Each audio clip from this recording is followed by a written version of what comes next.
As we progress through life, we find our responsibilities increasing as we chase our dreams. But as emotional creatures, the pressure of our responsibilities tend to make us struggle in being consistent. This is where most people suffer from one of society's greatest personal disturbances: time management. Time management is exactly how it sounds like. But unfortunately for most people, it is a complicated life skill that takes personal discipline and responsibility to master. Recent statistical research has proven that most people do not have a dedicated time management routine. Out of 500 people surveyed, only 18% has proven to have a devoted time management routine, while the remaining 82% do not have a devoted time management schedule. Furthermore, as students, we should not ignore this information. Rather, we should learn from it as people who are futures of our societies. Think about it. When you have the ability to manage your time well, you won't have to deal with the pressure of cramming a day before an assessment is submitted. We can also maximize our own academic, social, and mental performance with proper time management. Yes, it is all possible to excel at 3 aspects of our life at the same time. But how exactly? Let us dig deeper into the ways of proper time management. Distractions. Yes, they are everywhere in our current society. Mobile phones, personal computers, video games, television, social media, and even your own friends can be sources of distractions. That leads us to our first way to proper time management: minimizing distractions. The best way to minimize distractions is to turn them off. Exactly as it sounds. Setting them aside for the time being gives us the opportunity to work consistently for our tasks. Furthermore, our brains cannot operate properly when focus is shifted from one task to something else constantly. In short, it loses focus. During distractions, our brains seek something in the environment that is out of the focus of the current task.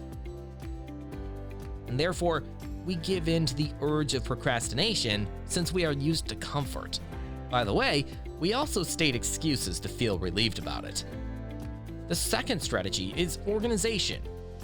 Keeping the workspace neat, grouping files and documents in proper folders, and securing important resources are all ways that can benefit your time management skills.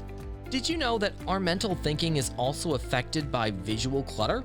Meaning our brains tend to perform inefficiently in disorderly and cluttered environments.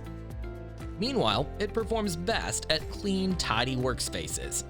Moving on to the third way is setting a proper time limits with each task.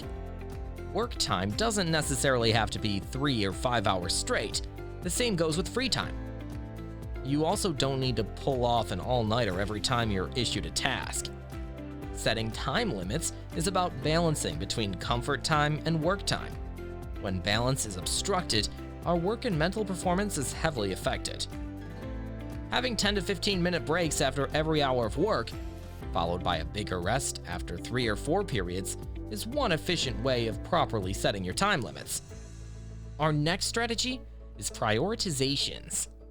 To easily explain this, we need to look at the time quadrant. This helps us to classify ourselves based on the things we do from the level of importance and urgency. Firstly, we have the procrastinator, the quadrant of urgency. The people who cram for a test or an assessment last minute. The prioritizer, the quadrant of excellence, the quadrant where we need to be. The people who plan to create a consistent workflow. Next is the yes man, the quadrant of kindness. Why? Because these are people who are too nice to say no. Don't be afraid, it's okay to ignore that message or email once in a while. And lastly, we have the slacker, the quadrant of success. Just kidding. These are the people who do unimportant things consistently. Too much sleep, too much relaxation, and too much anything. The quadrant of guilt. With all these said, why don't you ask yourselves about which quadrant are you now?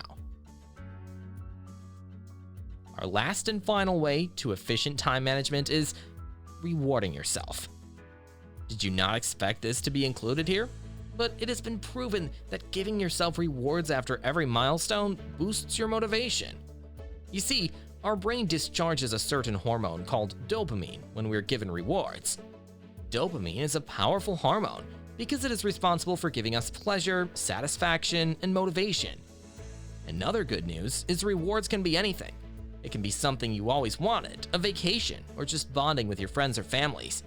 Whatever the result that pops out of your work, everyone deserves a reward for themselves. And as we all know, motivation is incredibly important for reaching success. And that is all for improving your time management. It takes dedication and determination, but it will all be worth it in the end. This may all sound complicated, but managing your time is not just about working hard. It is about working smart.